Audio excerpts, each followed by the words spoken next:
Avant la vidéo Affaire Aliko Dangote et la mafia économique black, je vous donne les clés pour reconnaître ces Africains ou ces Afrodescendants qui détestent leur négritude ou africanité. Après cette vidéo, nous parlons du comment ensemble on peut faire beaucoup plus d'argent. Choisissez ce que vous regardez. Blaf, bonjour, Africains, Africaines, Afrodescendants, Afrodescendantes. Je vous salue, on va parler de P. Diddy. Alors, j'en ai pas parlé avant parce qu'il y avait tout un abattage sur ses agissements. Alors, je suis pas là pour le défendre, hein. Bien sûr qu'il y a eu de la drogue, ça c'est depuis des années. Les soirées de P. Diddy, bon, j'ai jamais été, hein, bien évidemment, mais j'en ai entendu parler, ça fait déjà plusieurs années. Sur l'Internet, hein, il y avait déjà des gens qui en parlaient. Bien sûr que ça fait des années qu'il y a de la drogue, il y a des prostituées, hein, il y a des putes, il y a des call girls, on sait ça.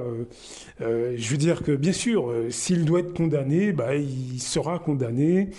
Et ça c'est clair, il n'y a pas à tortiller. Mais sans le défendre, hein, faut pas oublier qu'il n'est pas le seul. Il n'est pas le seul à avoir fait ça, hein. Beaucoup dans l'industrie de la musique, beaucoup de gens organisent des soirées partout avec des jeunes filles, etc., etc. Et j'ai pas l'impression que, j'ai pas l'impression qu'on investigue autant. Il y a une vidéo qui a été faite là-dessus sur les présidents américains qui organisaient un peu les mêmes choses, notamment Kennedy. Je vous donne le titre de la vidéo, c'est Les soirées secrètes des anciens présidents américains.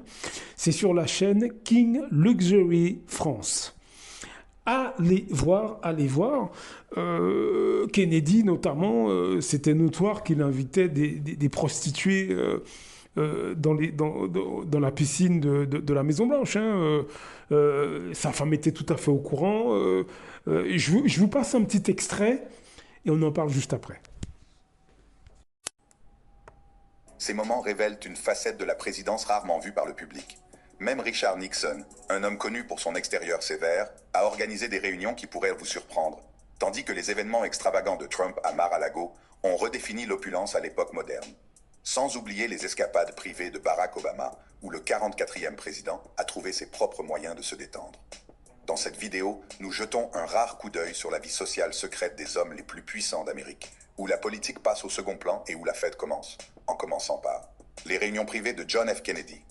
John F. Kennedy, un homme dont le charisme et le charme pouvaient illuminer n'importe quelle pièce, était connu pour organiser certaines des réunions les plus légendaires de l'histoire américaine.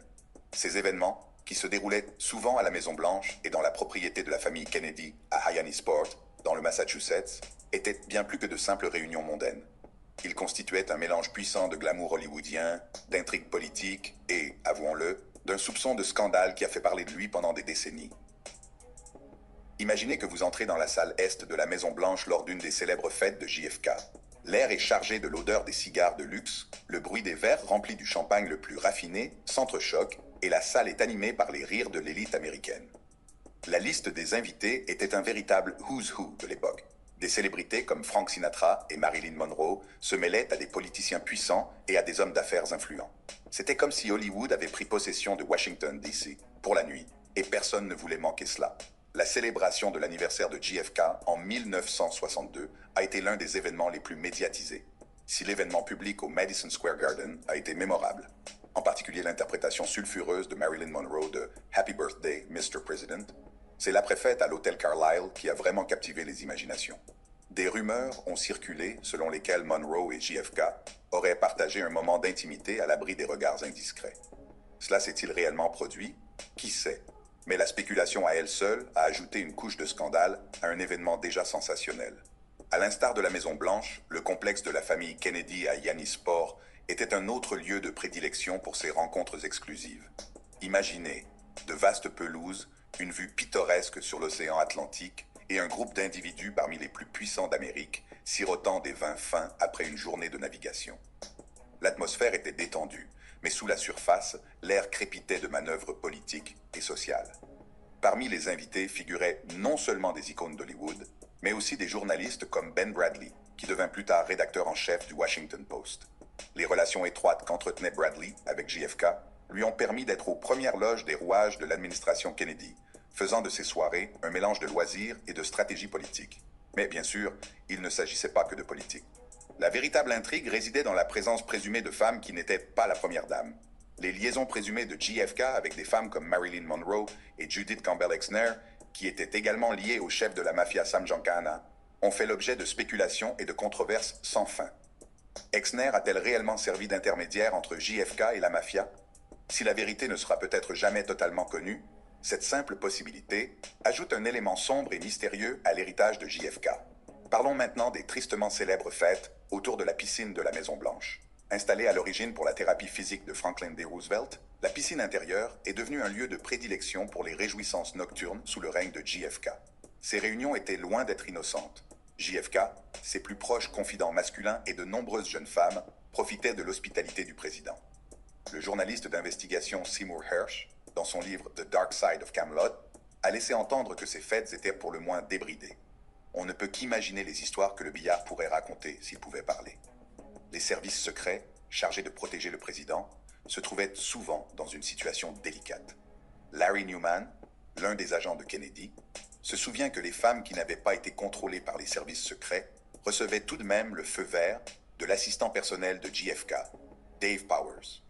C'est devenu une plaisanterie courante parmi les agents. Qui témoignerait si l'une de ces femmes représentait une menace réelle pour le président? Tout cela faisait partie du jeu à grands enjeux qu'était la vie à Camelot. L'alcool coulait à flot lors de ces réunions. Jackie Kennedy ayant elle-même introduit la pratique d'un bar entièrement approvisionné lors des soirées à la Maison-Blanche. Cette initiative a choqué l'opinion publique et a donné lieu à des lettres de condamnation. Mais cela a-t-il mis fin aux fêtes? Pas du tout. Le champagne a continué de couler à flot et les histoires sont devenues de plus en plus légendaires au fil des ans. Des rumeurs de consommation de drogue lors de ces soirées ont également fait surface. Brian Abrams, dans son livre Party Like a President, mentionne des cas où des stagiaires ont reçu du nitrite d'amyle et où la marijuana a fait son apparition de temps à autre. JFK s'adonnait-il à ces substances? Il n'y a pas de preuves concrètes, mais ces récits ajoutent une nouvelle couche aux histoires déjà sensationnelles de ces réunions privées. En outre, les dîners de Jackie Kennedy étaient plus que de simples réunions. Ils étaient des expériences enivrantes d'élégance et de séduction. L'air était chargé d'un attrait tacite, car Jackie brisait les normes de la scène sociale de Washington. Après le dîner, elle invitait les invités à s'attarder autour d'un café, où hommes et femmes s'entremêlaient dans une danse de flirt et de secrets chuchotés. La frontière entre le formel et l'intime s'estompait, tandis que la lueur des bougies adoucissait la pièce, jetant une lumière chaude, presque sensuelle, sur les invités. Une participante a comparé ces soirées à un rêve éveillé, où le parfum des fleurs luxuriantes se mêlait à l'enivrante sensation de désir qui emplissait la pièce. Dans ces moments-là, Jackie ne se contentait pas d'organiser un dîner. Elle orchestrait une symphonie de séduction subtile, où chaque regard et chaque toucher semblaient chargés de possibilités. C'était un contraste délibéré avec les fêtes hédonistes au bord de la piscine. Les réunions de Jackie étaient moins axées sur l'indulgence sauvage que sur l'art d'une retenue séduisante. Et n'oublions pas le côté ludique de Jackie. Lors d'une fête d'anniversaire, elle a recruté l'huissier en chef pour qu'il se travestisse et se fasse passer pour la mère de famille de l'école Miss Porter. Ces moments de légèreté ont apporté un soulagement bienvenu dans les moments de stress, ajoutant une touche d'humour à l'héritage des Kennedy. Alors que nous laissons derrière nous le glamour de Camelot, explorons les collines chaudes et isolées de Géorgie, où Franklin D. Roosevelt s'est réfugié pour échapper aux pressions incessantes de son rôle de dirigeant. Donc voilà, bon, moi, encore une fois, je défends pas P. Diddy, hein, c'est pas ce que je suis en train de dire. Ce que je dis, c'est que, bon, je veux dire, bien d'autres avant lui l'ont fait, bien d'autres que lui le font toujours à l'heure actuelle, et j'ai pas l'impression qu'ils sont investigués de la même manière. Bien sûr, c'est le monde de l'argent, bien sûr, c'est le monde de la musique, bien sûr, c'est le monde du pouvoir, il y a des politiciens qui sont impliqués. Et là, j'ai l'impression que non, encore une fois, il n'est pas question de défendre P. Diddy, c'est pas ça. Hein, mais j'ai pas l'impression qu'il est investigué, qu'ils sont investigués, les gens qui sont derrière, les gens, les politiciens qui ont été à ces soirées, etc. Et qui depuis des décennies participent à ce genre de soirées. J'ai pas l'impression qu'ils sont investigués de la même manière, j'ai pas l'impression qu'ils sont inquiétés. C'est ça que je veux dire. J'ai l'impression qu'on ne met en avant que les Afro-Américains, comme Jay-Z, comme Beyoncé. Là, j'ai entendu qu'on parle d'Oprah Winfrey qui serait impliquée, etc. Mais j'ai pas l'impression que tous ces politiciens qui sont impliqués dans ces soirées où c'est notoire que la drogue circule dans ces soirées où il y a des jeunes filles, etc. J'ai pas l'impression que ces gens-là sont poursuivis de la même manière. En tout cas, c'est une impression. Tout ça pour vous dire que soyez méfiants sur ces effets d'annonce. Je ne dis pas qu'il est innocent, puis Didi, bien au contraire, mais soyez méfiants. Remarquez bien que dans ce monde d'argent et de pouvoir, etc., certains ont un traitement différent par rapport à d'autres. Alors, ce qui est intéressant dans cette histoire, c'est que derrière le monde de l'argent, derrière le monde du pouvoir, en réalité, voilà ce qui se passe. J'espère que ça va aider certains à ouvrir les yeux, de ne pas compter sur ces politiciens ou de ne pas prendre ces stars comme des exemples absolus en essayant d'acheter leurs vêtements, etc. etc. Je ne dis pas qu'elles n'ont pas de talent, ces stars, c'est pas ça. Mais de faire attention à ce que vous regardez, qui vous imitez. Vous voyez, le glamour, l'argent, etc. Vous pouvez le faire à votre niveau. Intéressez-vous au monde des affaires, du business, formez-vous. Arrêtez de fantasmer sur ces gens. Je ne dis pas de ne pas écouter leur musique, c'est pas ça. Mais dites-vous bien que la richesse, vous pouvez aussi l'avoir sans avoir à faire tout ça. Vous n'êtes pas obligé d'être dans des positions bizarres pour faire de l'argent. Apprenez à devenir un entrepreneur. Apprenez, mes amis, à investir l'argent. C'est quoi l'argent ? Il y a des livres, il y a des vidéos. Formez-vous sur ces questions. Je l'ai déjà dit. Apprenez ce que c'est l'inflation, la déflation, qu'est-ce que c'est ? Les banques, etc., etc., comment ça fonctionne, le marché interbancaire, je l'ai déjà dit. Formons-nous sur ces questions-là. Blaf ! À très bientôt.